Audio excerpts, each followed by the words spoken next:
Mundo de 1998. A seleção brasileira defendia o título buscando o pentacampeonato, enquanto os donos da casa sonhavam com seu primeiro campeonato mundial.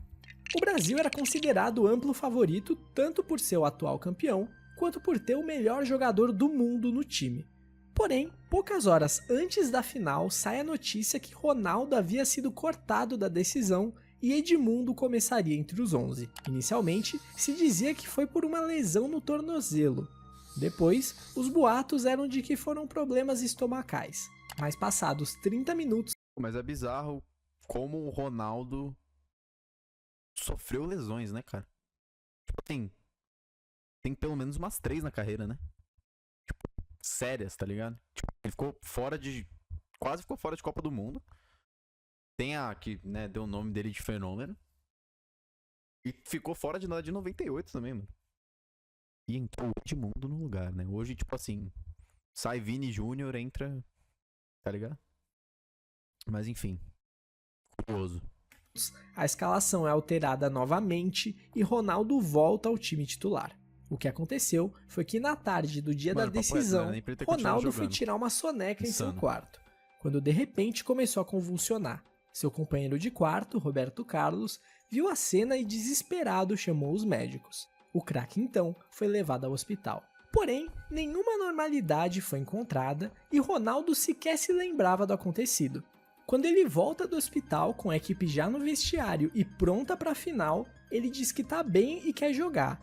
O médico da seleção e o técnico Zagallo optam por não barrar, o que do ponto de vista médico era uma decisão no mínimo peculiar. Por isso, Edmundo volta para o banco e Ronaldo joga mesmo depois desse episódio. Foi notório que o craque não estava em sua melhor forma. E o Brasil, completamente apático, levou 2 gols de cabeça de Zidane no primeiro tempo e mesmo com um homem a mais, ainda sofreu o golpe de misericórdia aos 92 minutos. A França aplicava um sonoro 3-0 nos favoritos e era a campeã do mundo pela... Pô, tipo assim, muita gente fala de 82... de 2006, mas, mano, pouco se fala de 98, hein, mano. Edmundo, Romário, Roberto Carlos, Cafu, Tafarel no gol, né? Mano, papo reto. Eu acho que, mano, e ainda perdeu a final de 3-0, né? Tipo, não foi nem, vamos jogar aqui, vai...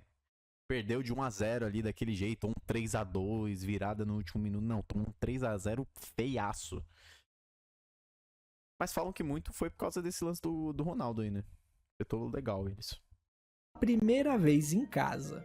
Todos esses acontecimentos nebulosos momentos antes de uma final de Copa foi algo sem precedentes na história. Do nada, o melhor do mundo tem uma convulsão horas antes de uma final de Mundial e mesmo assim ele joga. O que realmente aconteceu nos bastidores desse Brasil e França é provavelmente o maior mistério da história das Copas. Muitas teorias da conspiração surgiram para explicar o fracasso brasileiro naquele jogo. Primeiro, qual seria a explicação para a convulsão de Ronaldo? Sintoma que nunca tinha lhe ocorrido nem antes e nem depois. Surgiram especulações sobre um possível envenenamento por um cozinheiro francês, mas não existe nenhum fundamento para acreditar nisso. Outra teoria diz que elas foram consequência de uma reação a infiltrações de xilocaína, um anestésico usado para aliviar dores nas pernas, algo que foi prontamente negado pelo médico da seleção. Por isso, a versão mais aceita é de que foi consequência do estresse. Fomos envenenados. Dito isso, por que mesmo assim ele jogou? O médico colocaria sua carreira em risco dessa forma? Arriscaria a vida do atleta para que ele entrasse em campo? E é aí que entra outro personagem dessa história, a Nike. Desde 1996, a Nike é fornecedora de material esportivo da seleção. Além disso, a jovem estrela Ronaldo assinou um contrato vitalício com a fornecedora em 1994. Nossa, o contrato do Ronaldo é vitalício, velho. Deve ter sido nervoso, pô, tem nem lógica. Mano, papo reto. Pô, o bagulho aconteceu real do nada, né, mano? Não tem uma explicação pra essa porra. Nada do que tentaram explicar fez sentido. Não é segredo para ninguém que a empresa norte-americana tem um poder imenso na confederação. O próprio Edmundo declarou que, abre aspas, pessoas da Nike estavam na concentração 24 horas por dia, como se fossem membros da equipe técnica. Pô, isso é foda, né, mano?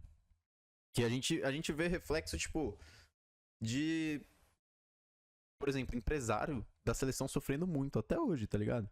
Tipo, a maioria meio que dá uma fudida, assim, pra convocação e essas coisas. Fica ruim a parada. Mas, mano, é foda. O dinheiro, o capitalismo é foda, né, parceiro? O sistema é foda. A mão invisível do mercado. Fecha aspas. Em 98, o atacante teve uma conversa vazada onde insinuou o grande poder de influência da fornecedora sobre a seleção. A Nike é uma coisa verdadeira, mas é uma coisa de não especificamente, eu não vi isso especificamente na final. Tem um contrato que o Ronaldo tem que jogar todos os jogos de 90 minutos. Ah, tem isso. Os superiores da Nike, acho que não chegaram nem a tomar conhecimento do fato antes do jogo. Mas que a Nike tem uma força de apoio, tem. Negociou, não teve intermediário, negociou direto com o presidente. Quer dizer, o presidente que levou a porcentagem da negociação. Isso corrobora com a tese de que, na realidade, a Nike influenciou para que o atleta entrasse em campo. Afinal, era o principal ativo da marca, e ele não poderia ficar de fora do jogo de maior exposição na carreira. E não é coincidência que a imagem que ficou eternizada após o apito final foi Ronaldo desolado, com suas chuteiras da Nike no pescoço pro mundo todo ver. Isso que é foda, mano. A gente faz publicidade, a gente tá ligado que o bagulho não é... Tá ligado? O bagulho não é do nada, mano. O bagulho não é do nada. Os caras pensam pra caralho, mano. Mas tem quem vá ainda mais longe. Há quem acredite que, na realidade, Ronaldo sequer sofreu uma convulsão, dando origem à folclórica frase: se as pessoas soubessem o que aconteceu na Copa do Mundo, ficariam enojadas. Tudo surgiu de uma corrente de e-mail com um longo texto afirmando com todas as letras que o Brasil vendeu a Copa de 1998. Os jogadores inicialmente ficaram contrariados, mas foram convencidos após uma grande oferta financeira e vantagens contratuais com a Nike, que seria parte do acordo. Mesmo assim, Ronaldo se recusava a participar, por isso foi cortado. Após ameaças de perder seu contrato vitalício, ele foi convencido a atuar. O acordo seria que o Brasil sucumbiria no gol de ouro, porém, a apatia dos jogadores durante o jogo fez com que a França dominasse e vencesse o duelo com facilidade. A 98 era gol de ouro ainda? É 2004, mano. Abolição do gol de ouro. Em fevereiro de 2004, o IFAB cedeu as muitas reclamações e anunciou que tanto o gol de ouro quanto o gol de prata deixariam de ser gol de prata. Eu não sabia da existência não, mano. Mano, eu também não consigo imaginar o Romário aceitando um bagulho desse não, velho. Papo reto. O cara ia ser maior da história em tudo, pô. O título deu à França equilíbrio político em um momento de alta taxa de desemprego e crise, enquanto a Confederação Brasileira ganharia em troca sediar a próxima edição. E também caminho facilitado para o Penta em 2002. Essa teoria ganha força porque, em partes, o e-mail acertou. O Brasil realmente foi Penta em 2002, sendo beneficiado pela arbitragem em pelo menos 2 jogos. Porém, o Brasil não foi sede daquela edição. Ele só voltou a sediar o torneio em 2014, sendo escolhido como tal em outubro de 2007. Uma semana após a final perdida, o site da CBF é hackeado e o texto fica exposto no site da entidade. Toda essa história desencadeou uma grande crise na CBF, chegando ao ponto de se abrir uma CPI para investigar o contrato com a Nike e o que se passou por baixo dos panos naquela final. Porém, essa foi encerrada em 2001 sem nenhum avanço. E todos os jogadores e pessoas envolvidas negam veementemente todo o conteúdo daquele e-mail. Para corroborar aqueles que acreditam em alguma manipulação em favor dos franceses, ainda surgiu uma declaração de Platini, anos depois, que confirmou que o sorteio foi manipulado para que Brasil e França só se enfrentassem na final. O Wix te dá a liberdade de contar.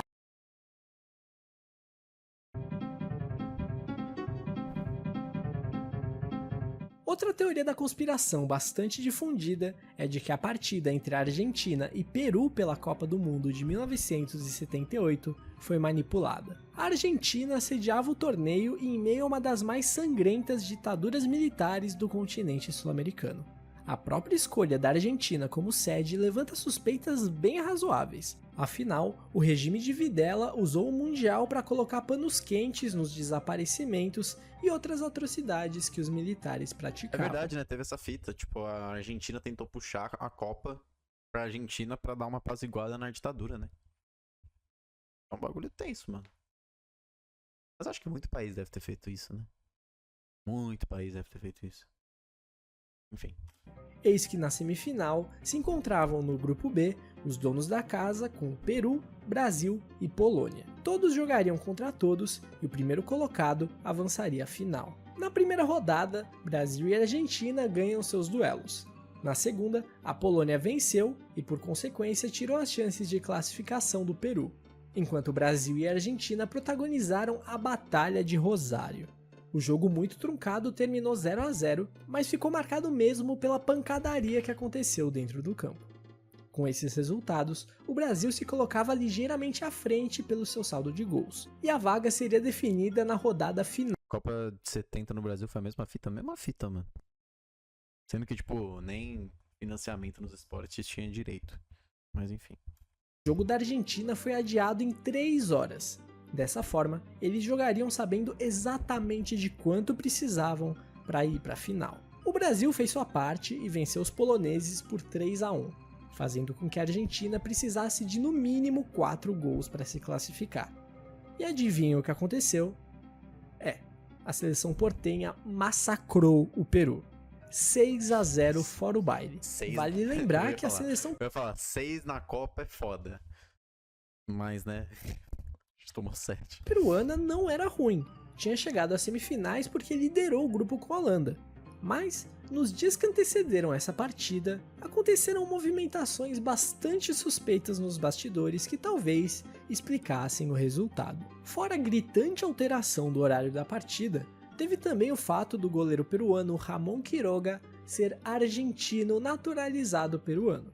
Anos depois, ele veio a público dizer que com certeza alguém ganhou dinheiro com aquela goleada. Outros jogadores daquele elenco também confirmaram a história de que alguns dos companheiros deles foram comprados para fazer corpo mole, seja com dinheiro ou até com ofertas para jogar no futebol argentino nos anos seguintes. Relataram também que no pré-jogo o ditador Videla entrou no vestiário da seleção peruana e fez um discurso sobre a irmandade entre os dois países. Como se não bastasse, 10 dias depois da Copa, o governo argentino ainda fez uma generosa doação de 50 milhões de dólares e 35 mil toneladas de trigo ao governo peruano. Pô, mano, tipo assim, dá pra entender, mas pô, você vender, tipo assim, 50 milhões de euros em 70, tá? Mano, 35 toneladas de trigo, caralho, mano. Tipo, porra. No final das contas, o Brasil voltou para casa como a única seleção invicta no torneio, enquanto a Argentina derrotava a Holanda e conquistava sua primeira estrela mundial.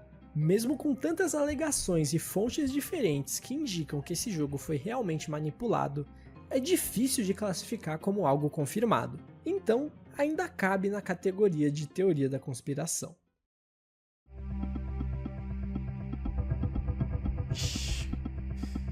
Em 2013... Essa é da treta do moleque do foguete, né? Do rojão. Pô, 35 toneladas é quase nada. Os caras tava passando fome. Mano, 35... Cara, 35 toneladas? Agora eu fiquei curioso pra ver um negócio.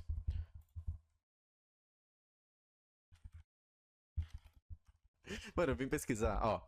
De acordo com o Gemini, tá? A Argentina costuma exportar cerca de 13,3 milhões de toneladas de trigo por ano. Tipo assim, provavelmente não era tanto assim em 78, né? Mas, pô, tipo, 35 mil toneladas pra... Provavelmente já era mais de 1 milhão de toneladas, né? Mas enfim, mano. Fica aí a experiência, né?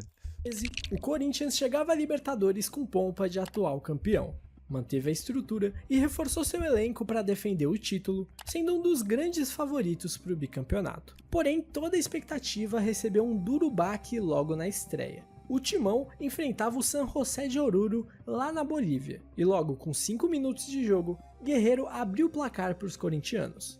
Na comemoração, um torcedor disparou um sinalizador que atravessou o setor visitante e atingiu um torcedor do San José, Kevin Espada, de 14 anos. Pô, essa história é tristona, né, mano? O bagulho é paia. O projétil de 20 centímetros atingiu o olho do jovem a 300 km por hora, o que infelizmente causou sua... Tipo, além de todo o trauma da família, eu fico imaginando quem assistiu, mano. Tipo assim, o bagulho atravessou o olho, cara. Imagina quem tava vendo. Tipo, tava ali com ele do lado. É louco. A morte instantaneamente. Ao término do jogo, 12 corintianos foram presos na Bolívia. 5 deles permaneceram por 10 meses até a liberação. E o regulamento da Conmebol previa que os clubes poderiam ser punidos pelo comportamento inadequado da torcida, como por exemplo, usar sinalizador. Essa pena poderia ser de uma simples multa até a exclusão da competição. Existia um risco sério do clube acabar excluído do torneio pela gravidade do acontecimento. Então, depois de 2 semanas, foi realizado o julgamento para decidir as consequências.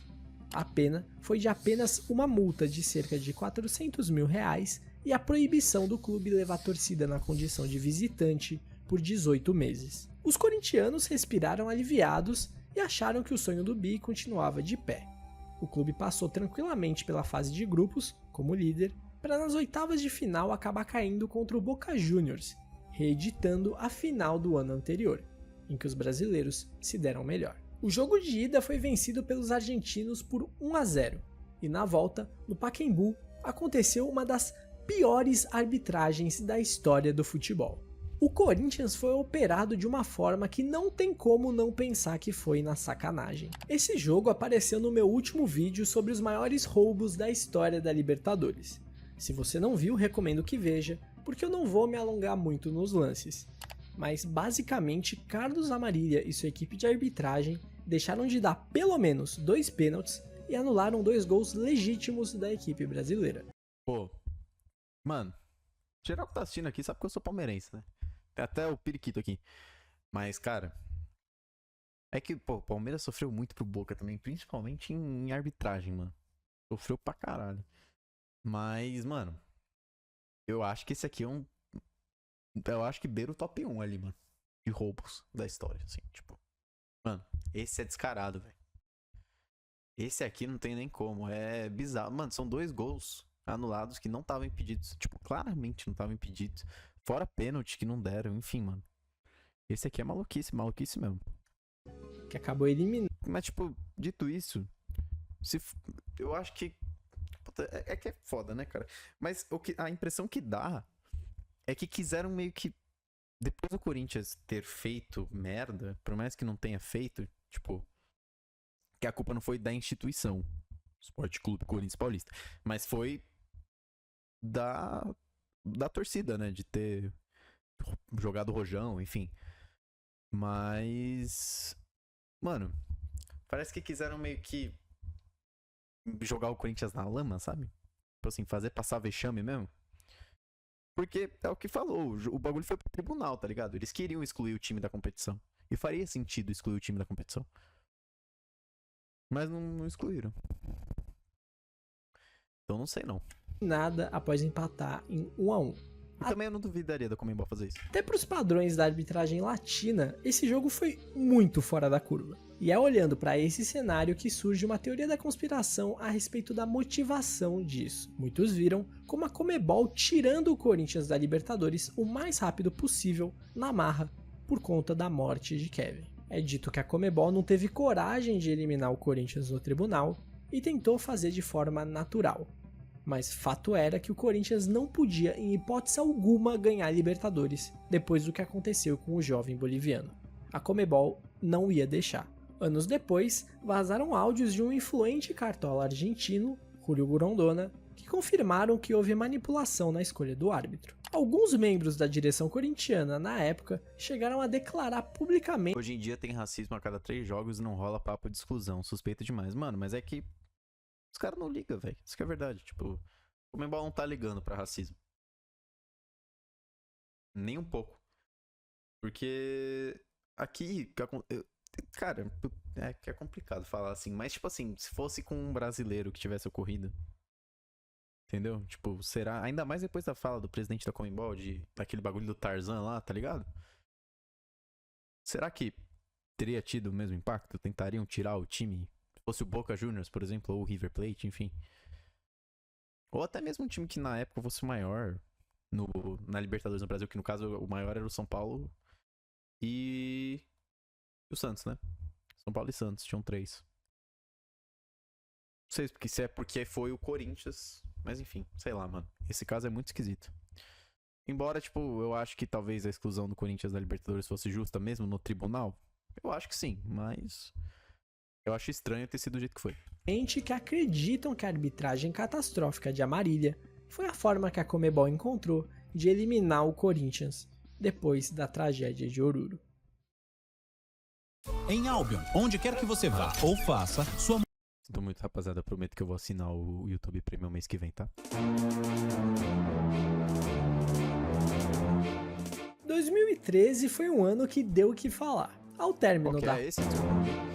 2013 foi um ano que deu o que falar. É o pior, ao término da esse rodada final do Campeonato Brasileiro, foram rebaixados Náutico, Ponte Preta, Vasco e Fluminense.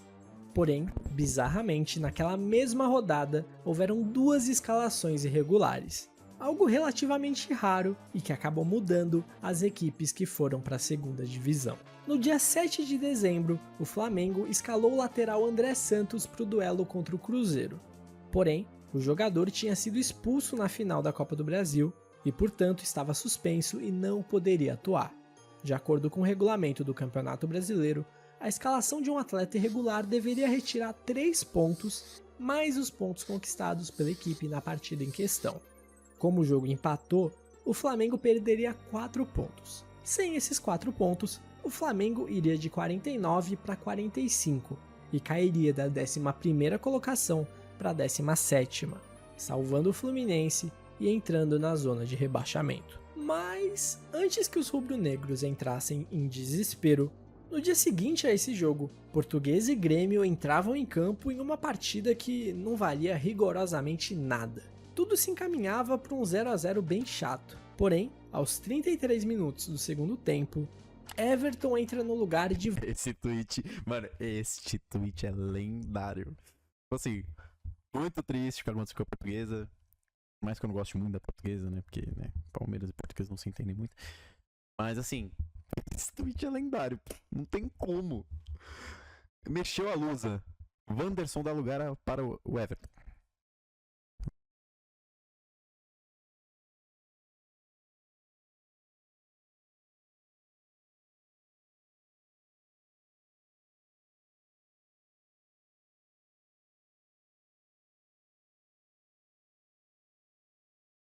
Wanderson.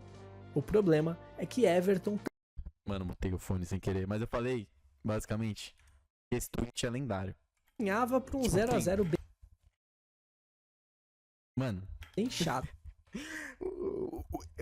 O fato que acabou com a história da Portuguesa, no futebol, basicamente, está registrado em um tweet. Tipo, eu acho isso muito bom.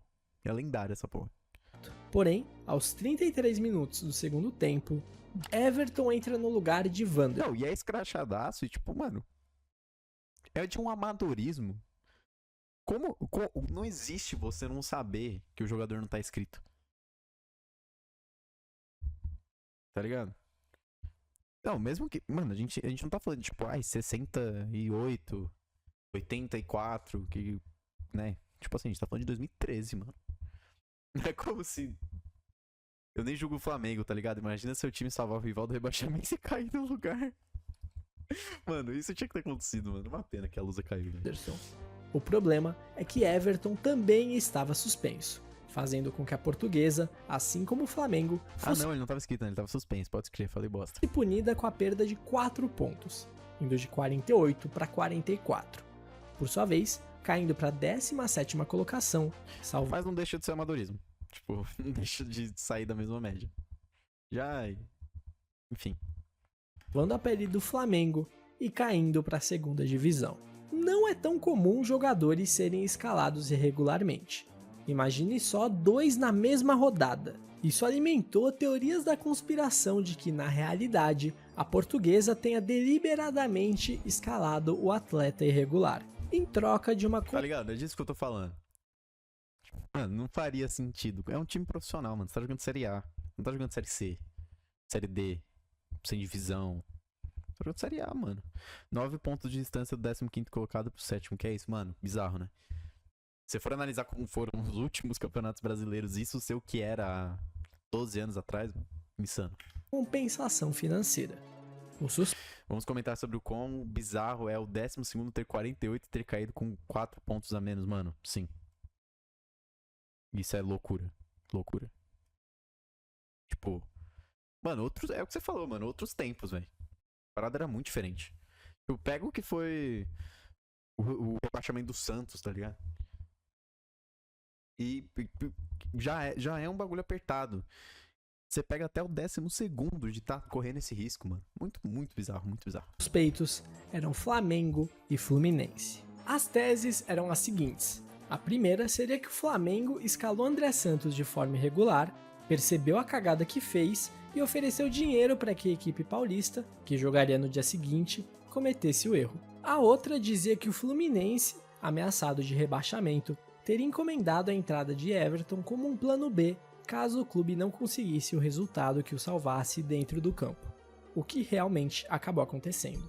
A revista Placar publicou que representantes dos clubes cariocas se reuniram dias antes da rodada final para procurar soluções e brechas para evitar que 2 times do Rio fossem rebaixados, o que seria catastrófico para as verbas de televisão do ano. É óbvio, né? É óbvio.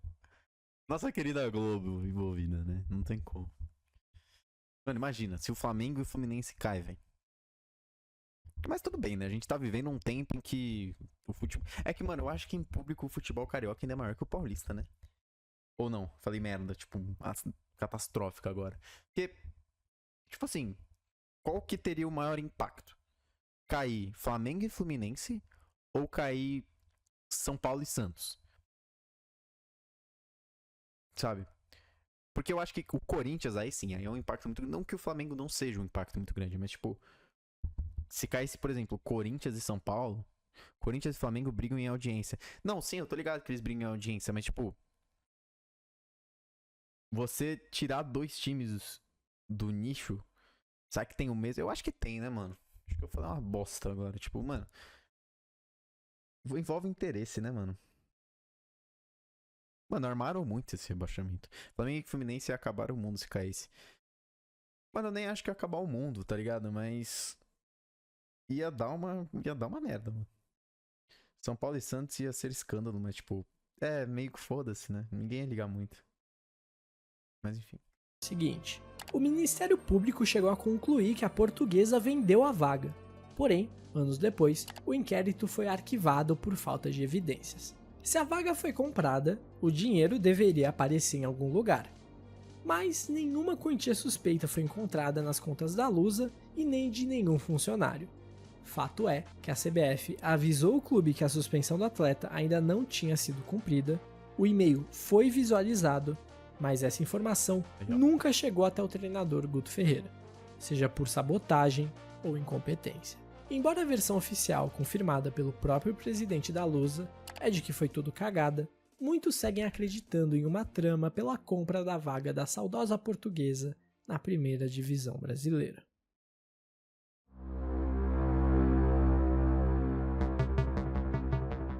Outra teoria da conspiração... eu não conheço não, viu? Acho que é o primeiro aqui que eu não faço ideia de qual é. Arrancar o clássico na Liga dos Campeões. Conspiração muito difundida, principalmente na Europa, é de que o presidente recebeu dinheiro. Lógico, mano. Nossa, uma galera deve ter recebido uma grana disso aí, velho. Tipo assim, do que foi pro clube, muita gente recebeu desse lance da Lusa. Que a UEFA manipulou diversos sorteios para tentar fazer um El Clássico na final da Liga dos Campeões. Na temporada 2010-2011... Pô, pior que eu queria muito que tivesse rolado esse ano, tá?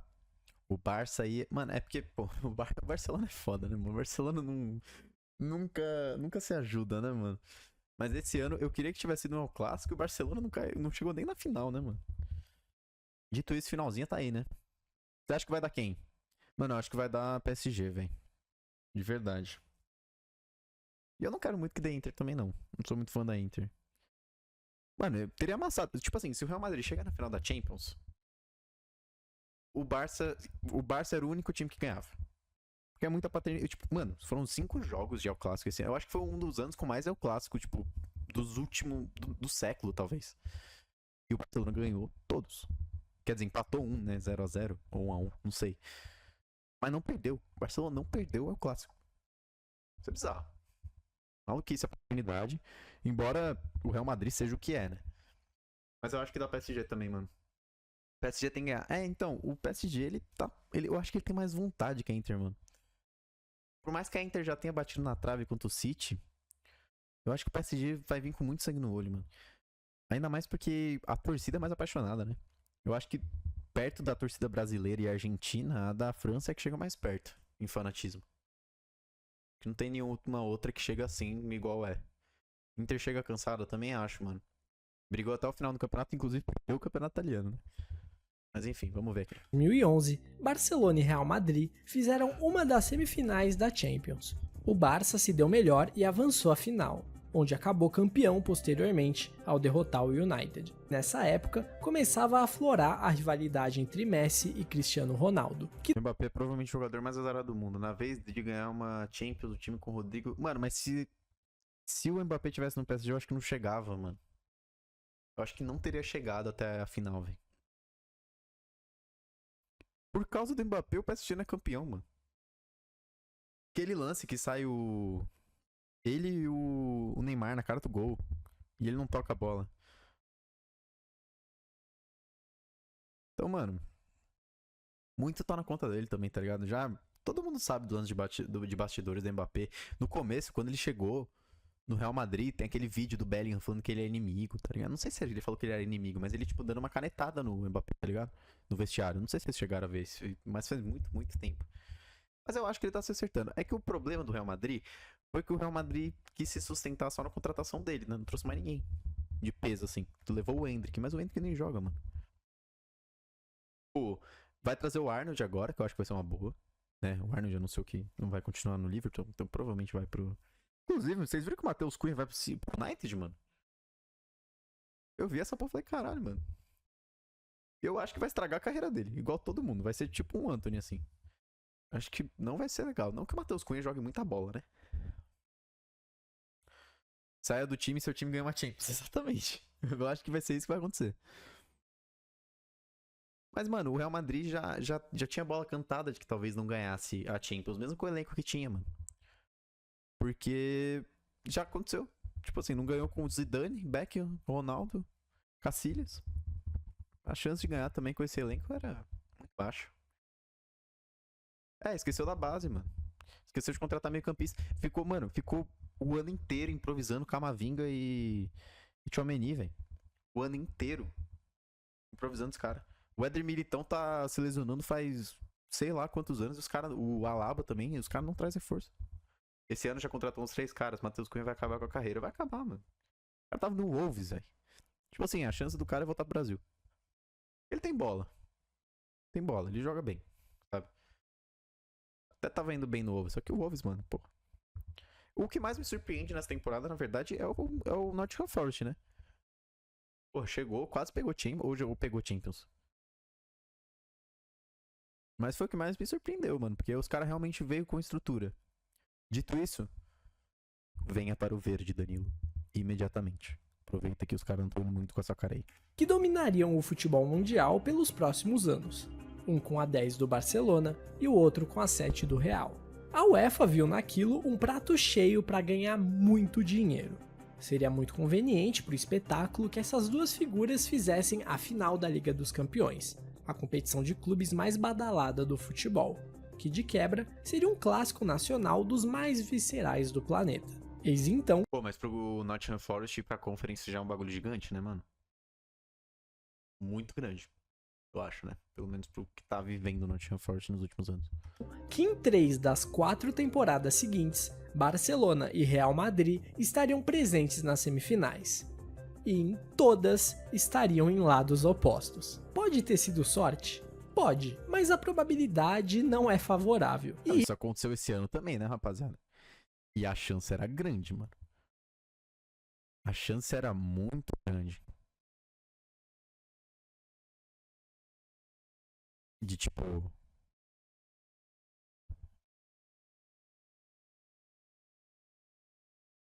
acontecer um Barça. Eu travei aqui, mano. Mas já aconteceu um Barça Real na final, né? Eu inclusive achava que essa ia ser a final, mano. É que o PSG realmente foi o mais... Eu acho que a Inter surpreendeu também, mas o PSG surpreendeu mais. E, né, aqui a gente tá falando da UEFA. Ano que vem acontece, mano, não sei. Cravado? Será, mano? Eu acho que o Barça não vai estar essa potência ano que vem, sabia? O Barça, mano, depois do Guardiola, nunca foi um time que ficou muito tempo assim. Tipo, dominando o futebol. Teve só as épocas. Não acho que isso vai rolar de novo. Pô. É que, mano, o Yamal é foda, né? O Yamal tem tudo pra, mano, destruir, comer a bola de novo. Nossa, eu acho que o Barça vem mais forte temporada que vem. Será, mano? É, vai vir com o estádio, né? O estádio vai voltar. Verdade, né? O estádio volta agora, é outubro, né? Desse ano. Pode ser que venha mais forte mesmo. Isso já foi suficiente para surgirem suspeitas e teorias a respeito de manipulação no sorteio. A tese era que as bolinhas eram colocadas no congelador horas antes do sorteio para que elas ficassem frias e se diferenciassem das demais no momento. Pô, isso é maluquice, tá? Isso é maluquice, mano. Você meteu o bagulho no freezer. Pro cara, quando estiver girando, ele sentir o bagulho frio. Pô, isso... Gênio. Vamos também dar os créditos pros manipuladores aqui, né, rapaziada? Tipo assim, pô. Não tem como, mano. Mano, se tipo assim, se ninguém falou sobre isso, o cara que inventou essa teoria. Porque, tipo assim, mano, na transmissão, se você marcar um ponto com uma caneta, qualquer coisa, mano, ninguém vai ver, tá ligado? Qualquer outra coisa. Aí você vai congelar o bagulho. Mas é que deve ter a galera que vai lá e checa também, né? Não deve ser tão fácil assim. Quanto a gente tá imaginando. Hans Flick sempre mantém a constância nos times que treinou. É verdade. É verdade. Bom. Momento de sortear. E se essas teorias forem verdade, não dá pra dizer que a UEFA não fez a parte dela. Mas infelizmente, os espanhóis não. Na temporada 2011-2012, tanto o Barcelona quanto o Real Madrid acabaram eliminados nas semifinais. Isso que é foda. Inclusive esse jogo do Chelsea é pica. O Chelsea foi campeão ali, né? Tipo assim, o jogo contra o Bayern é muito foda. É muito foda. Mas o Chelsea foi campeão no jogo com o Barcelona. E, mano, jogão, tá? Enfim, isso aí... Só faltou o Chelsea fazer uma coisa, né? Mais importante, o Chelsea não fez. No ano seguinte, 2012-13, a dupla espanhola novamente sucumbiu nas semis para os alemães Bayern e Borussia. Em 2014-15, o Barcelona... Também é bizarra a paternidade do Barcelona na Champions com o Bayern, mano. Tava morrendo de medo do Barcelona cair contra o Bayern esse ano. Não caiu e tomou taca do mesmo jeito, mano. É inacreditável, pô. É inacreditável. O pior é que eu acho que se o Bayern passa contra a Inter, o Bayern ia pra final, mano. Ia dar PSG e Bayern de novo. O Barcelona conseguiu chegar à decisão após bater o Bayern. Porém, o Real ficou no caminho para a Juve.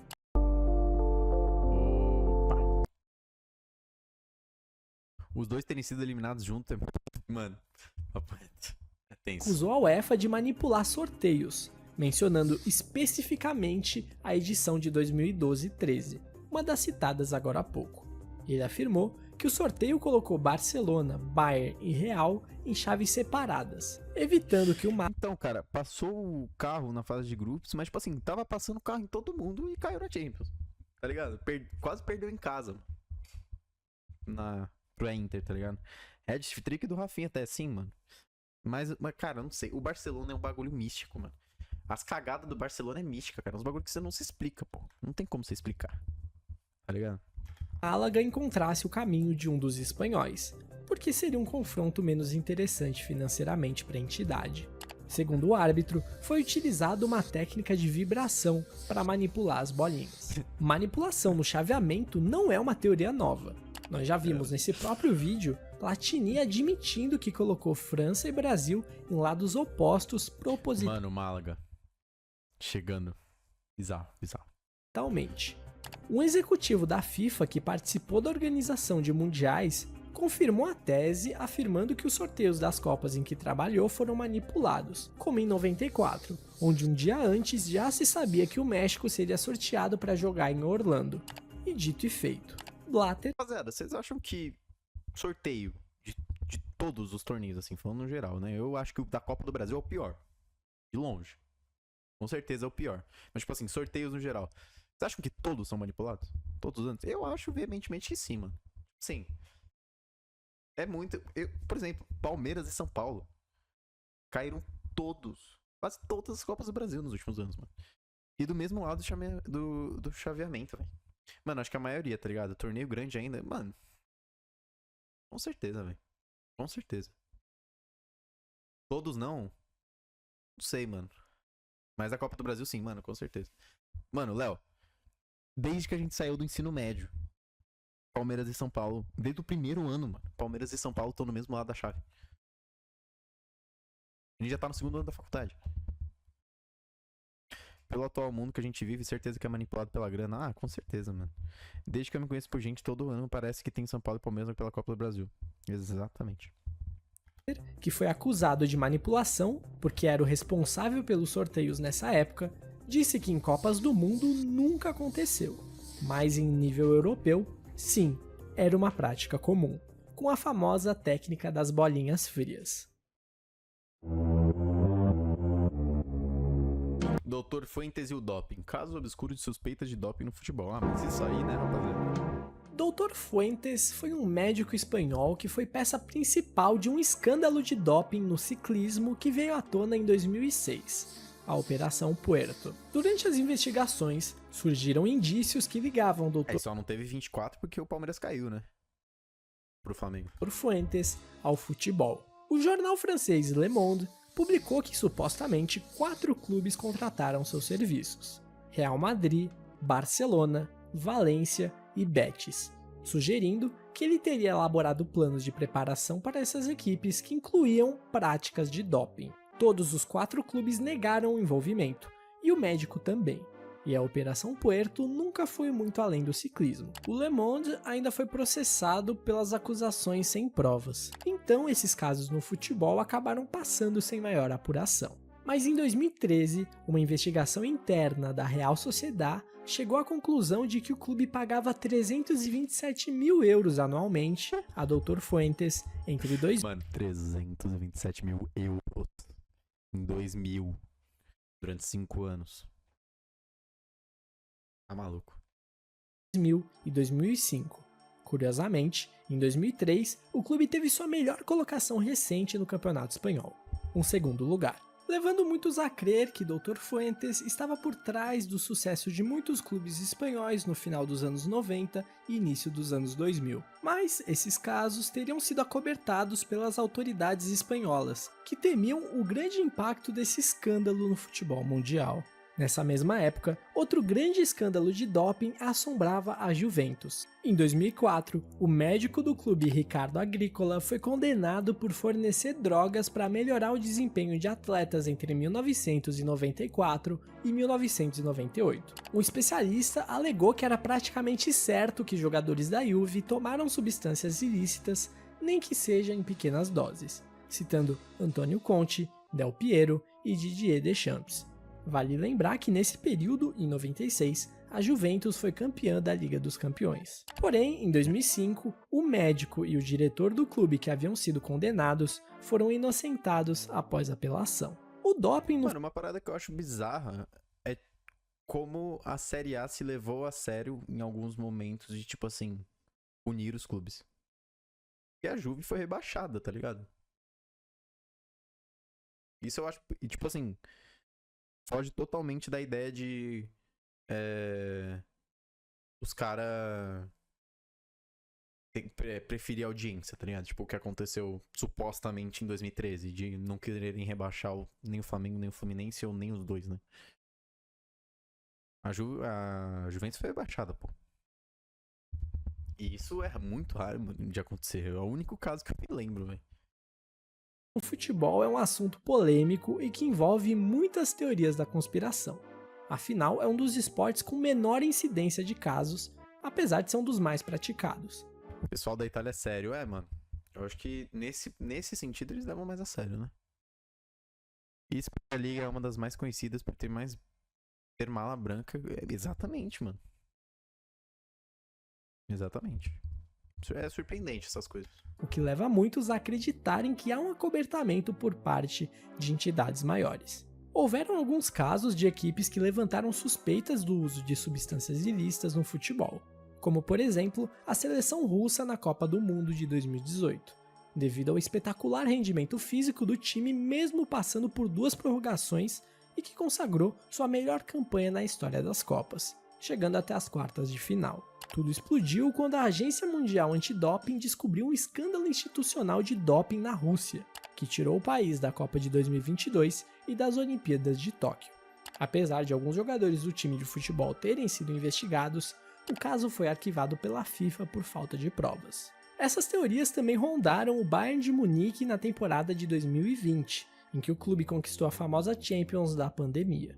Fóruns e redes sociais suspeitaram do anormal aspecto físico de muitos dos jogadores do clube bávaro, que notavelmente estavam muito mais fortes do que... Isso aqui... Mano, isso é certeza, pô. Isso é certeza que aconteceu. Absoluta, mano. Isso aqui não existe, mano. Olha o Goretzka. O Alaba, mano. Isso é certeza que até o Coutinho, velho. Lewandowski meio que sempre foi grande, né? Mas aqui nem se fala. Mas, tipo assim... O quão... Mano, é que jogador de futebol é meio burro, né, mano? Meio não, bastante de vez em quando. Mas será que os caras se sujeitariam a isso? Tipo, se não fosse contrato, acho que sim, né, mano? Você vai ficar mais forte, você vai ficar mais shapeado. Não, o do Goretzka é bizarro, mano. O do Goretzka é bem insano. Insaníssimo. E era pandemia, né, mano? Ninguém ia ver os caras. Uma pena, né? Porque era um ano que eu queria que o PSG tivesse sido campeão. Pensa que o Coutinho ficou muito pouco lá. Exatamente, mano. Exatamente. Coronavac deixou o Hulk. Isso que é foda. Qualquer outro momento de suas carreiras. Apesar dessa ser uma teoria relativamente conhecida, não existe nenhuma prova ou outro indício que aponte para essa direção. O que você prefere? Aprender a investir comigo? Primo rico. OVNI no jogo do Vasco. Esse é da hora. O maior avistamento coletivo de um objeto voador não identificado. A existência de seres extraterrestres é uma das mais populares teorias da conspiração. Existem vários relatos de avistamentos de objetos voadores não identificados. E, curiosamente, o maior avistamento coletivo de um OVNI aconteceu em um jogo de futebol. Era no... Isso é foda. Tipo assim, o maior avistamento coletivo da história do futebol. Do futebol não, do mundo. O maior avistamento coletivo do mundo de um OVNI aconteceu no jogo do Vasco. Tá ligado? No Morenão. Tipo, mano. Com os caras, mano, é sempre o Vasco, mano. A mão do Eurico é muito grande, pô. Tudo acontece com o Vasco. Tudo acontece com o Vasco, pô. Noite de 6 de março de 1982, no estádio Morenão, no Mato Grosso do Sul, onde o Operário recebia o Vasco da Gama pelo Campeonato Brasileiro. Os donos da casa venceram por 2-0. E ainda perdeu, obviamente, ao Vasco, né, rapaziada? Vamos, calma. Mas as manchetes da época só falavam sobre um suposto disco voador. É relatado que durante o primeiro tempo, um OVNI surgiu no céu sobre o estádio. O objeto emitiu uma forte luz sobre o campo, chocando os 24 mil presentes no episódio. Segundo relatos do próprio árbitro, o jogo foi paralisado nesse momento, sendo retomado após o sumiço do disco voador. Depois que se dissipou, a gente deu continuidade na partida. Isso me pega muito. O OVNI lá, foda-se. Ninguém liga pro OVNI. Vamos continuar, tá ligado? Vamos jogar. Isso aí, rapaziada. Vamos jogar bola. Apesar dos relatos dos 20 mil presentes, não existe nenhum registro fotográfico, em áudio ou vídeo do incidente. O que torna tudo mais estranho é que os gols do jogo estão disponíveis no YouTube. Porém, o jogo completo... Os aliens não aguentaram 90 minutos do Vasco jogando. ...se encontra apenas nos arquivos da Globo, não estando disponível a público. Uma reportagem foi feita anos atrás, onde repórteres assistem ao VT completo do jogo, relatando que não existe nenhuma paralisação ou aparição estranha durante a transmissão, contradizendo os testemunhos de milhares de espectadores, além do próprio árbitro e de alguns dos jogadores em campo. Teorias dizem que, a mando do governo, a Rede Globo alterou a fita daquela transmissão, ocultando o trecho da aparição e empurrando para debaixo do tapete esse incidente. Pô, mas tipo assim, será que o governo do Brasil teria essa preocupação de tipo, mano, a não ser que, sei lá, fosse os Estados Unidos, tá ligado? Mas os Estados Unidos, mano, por que os Estados Unidos estariam assistindo ao jogo do Vasco e falassem, e aí, rapaziada, vamos excluir aí essa fita do OVNI? Impossível, pô. Os caras não iam, tá ligado? Não iam chegar e falar. Eu acho que, sei lá, não acho. Será que o governo teria essa preocupação de tipo assim, ai, não vamos mostrar o OVNI? E outra, só quem tava no estádio viu? Quem tava assistindo não viu também? Só tem relato de quem tava no estádio. Quem tava assistindo o jogo, foda-se. Apesar de não ter absolutamente nada que sustente essa teoria, esse não deixa de ser um dos episódios mais folclóricos do futebol brasileiro. Bom, rapaziada, por esse mês foi isso. Espero que tenham... Muito bom o videozinho do Storyboard Football. Se alguém não conhece, vai lá seguir o canal dos caras, que é muito chave. Da hora.